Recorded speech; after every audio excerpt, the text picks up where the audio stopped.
What's up, y'all, and welcome back to my channel. In today's video, we're going to be doing a foundation wear test with the viral Tirtir Cushion Foundation.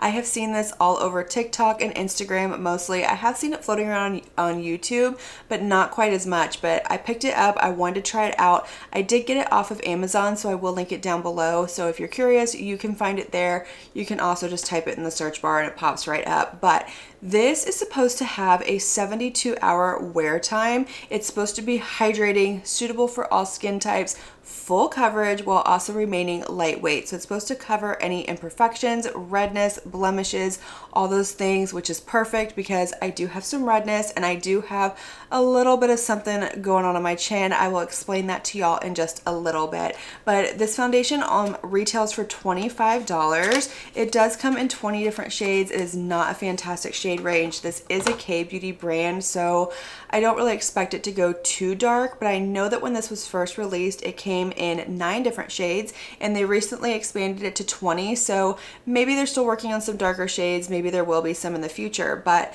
this is what it looks like. I did pick up the shade 13C Fair, which is supposed to be a fair tone with cool undertones to it.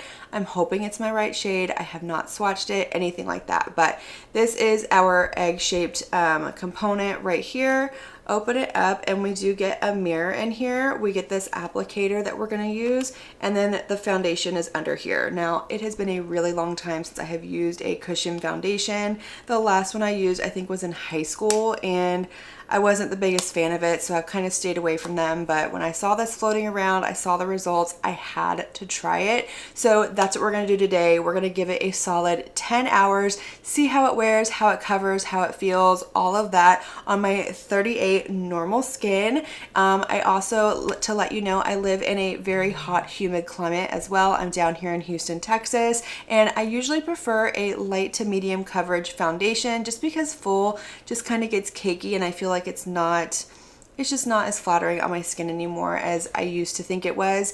And also, I like my foundation to be more of like a skin-like finish. I don't like anything too matte. I don't like anything too dewy, just kind of right down the middle. So let's jump into this. I'm going to go ahead and zoom y'all in a little bit, pull my hair back, and prime my face, and we're going to try on the Tirtir Cushion Foundation.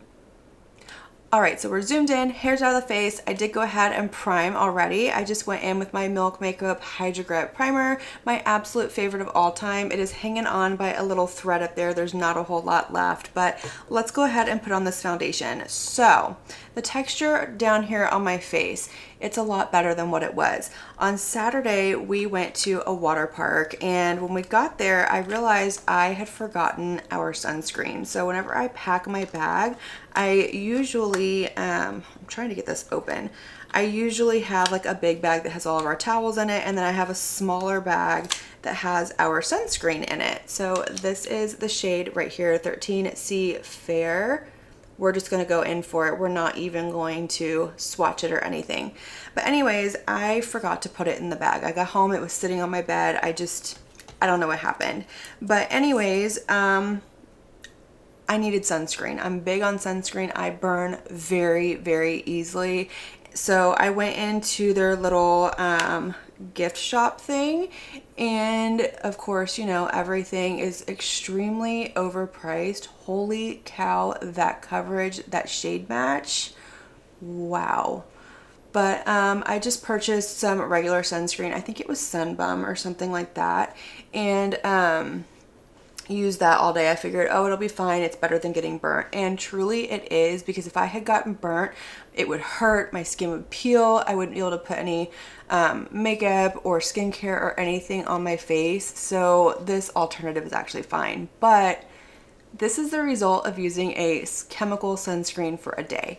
Not only am I broken out down here, my forehead was broken out, my chest was broken out real bad. I still have a little bit like down in my cleavage area, the tops of my feet, my legs, everywhere that I put it just really irritated my skin. And I didn't think it would just from one day, but I guess since I was applying it over and over, it did. Thankfully, I didn't have that issue with my kids. They were absolutely fine. That coverage, y'all, look at that. All of that redness on my chin is gone. The redness on my cheek is gone. And I've put on a very light layer. This feels very lightweight, gorgeous coverage, very skin-like. I'm impressed. I am really impressed with the way that this is looking, but let's keep going.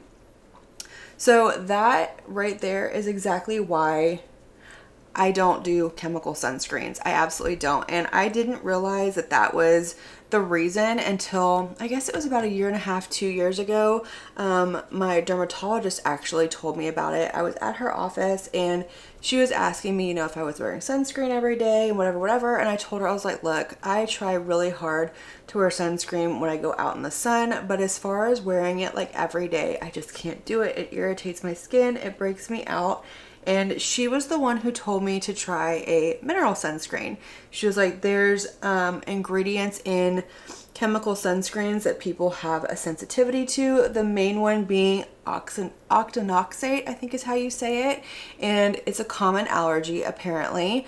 But she was like, go ahead and try a mineral sunscreen. So that's what I did. I have switched to mineral sunscreens and I have not had any issues since I did that. So there's a lot of products out there that come out that have chemical sunscreens and I would love to try, but this is why I don't try them. This is why I stick to a mineral sunscreen and just stay away from the chemicals because my skin absolutely does not like it. All right, so this is what the complexion is looking like and I'm impressed. It looks so good. All of my redness, freckles, sunspot, even this texture that I have going down here from the reaction is completely covered and it doesn't look cakey. It doesn't feel cakey. It is very lightweight. I'm impressed with the way that my skin looks and this is a perfect skin match for me, like spot on, 100%, could not be any better. I'm really excited to try this whenever I don't have all of this going on my chin and see how it really wears. But I'm going to go ahead and throw on like concealer, powder, blush, bronzer, come back, see what it's looking like, how everything played together, and then we'll continue on with this wear test. Alright y'all, so this is what the complexion is looking like after I put on powder, concealer, blush, bronzer, highlighter, all of that over top of this foundation, and I think it looks fantastic. The lines on my forehead look the smoothest that they have looked in a really long time. It didn't gather and collect around the texture around my mouth, which I've noticed in the past. Most full coverage foundations like to collect around texture and lines. I'm not having that issue. It still looks very lightweight, very skin-like, and it doesn't feel heavy either. Nothing feels sticky, nothing's breaking apart. So I'm excited to see how this wears throughout the day. It is 9:50 a.m. I'm trying to remember to show y'all the time. So we're gonna give this a full 10 hours, see how it wears. The next time you see me, I will have on my eyes. I'm filming another video. You have already seen that one go up by the time this one goes up, but I will have all of the products linked and listed down the description box that I use in this video. So if you're ever curious about anything, always check that description box. I put as much information down there as I possibly can. But yeah, I'm gonna go ahead and go throughout my day and I will see y'all in about 5 to 6 hours. All right, y'all, so here we are. It's about 3 o'clock in the afternoon, so right at that 5-hour mark, and this is what the complexion is looking like. It's looking really good, actually. My lines on my forehead are not emphasized. It's not sinking into them. It's not breaking up. It's doing a little funky around my mouth, but I do have that weird texture thing going on, so I'm gonna let it slide because of that. Obviously, I will continue to test this out more in the future, but so far, I'm really impressed with the way that my makeup looks. It feels very light. It doesn't feel heavy. It doesn't look cakey or anything like that. Very natural. So I'm excited to see how this goes for about the next 5 hours. So I will see y'all in just a little bit and we'll see what we're looking like. All right, y'all, we are back. It is 8:15 at night, so we are just past that 10-hour mark, and this is what the complexion is looking like. I think it held up absolutely beautiful. I didn't have anything break down. I didn't have anything separate. Even right here where my glasses sit, it didn't rub away too much, and I noticed whenever I was like eating or I would wipe my mouth with a napkin, I didn't get any transfer of the foundation onto it, so it is definitely transfer proof, just like it claims to be.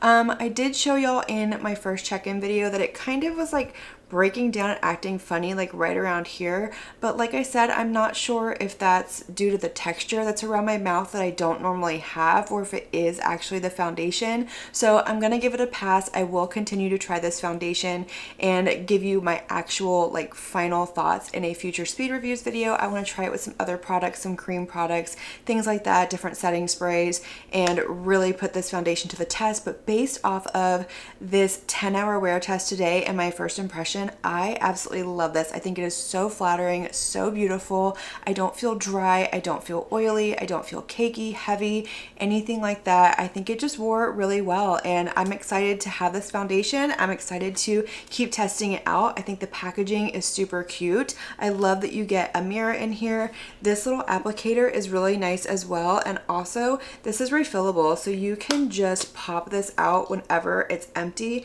and buy a new one, and then just pop it back into your little compact, so you don't have to buy the full thing every single time. And I absolutely love that. So this foundation gets a big thumbs up for me. It is definitely a little bit closer to the affordable spectrum. It's $25. That's not exactly drugstore pricing, but it's not really high-end pricing either. And I think it's a great deal. I think it's a great foundation. I really love this, but that is going to complete this video. I want to hear from y'all. I want to hear all of your thoughts. What did you think of my complexion? Have you tried this before? Have you even heard of it before? Because I hadn't until I saw it all over social media. But let's have that conversation down below. Light up that comment section. And as usual, I want to thank you all so much for watching my video and spending your time with me. It truly does mean so much to me. And if you like this video, make sure you give it a big thumbs up before you leave. Don't forget to hit that subscribe button and click on that notification bell so that you can be notified of all my future posts here on my channel. I do post quite a few videos every single week, and I wouldn't want you to miss one. But until my next video, have a good one. Bye.